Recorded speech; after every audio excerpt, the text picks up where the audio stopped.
Are you wondering if TikTok Shop is finally available in Canada in 2025? Well, here's the answer. No, it's not. As of April 17, 2025, TikTok Shop has not been officially launched in Canada. That means Canadian users can't access the feature through the regular TikTok app. Now, you might have some tips online, like using a VPN or US based TikTok account, or even buying access to US TikTok Shop sellers' profile.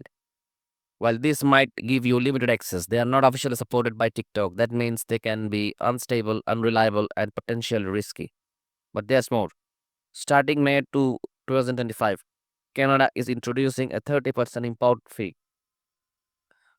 on all order under USD 800 coming from China. So even if you manage to place an order through TikTok Shop using a workaround, your cost goes up significantly.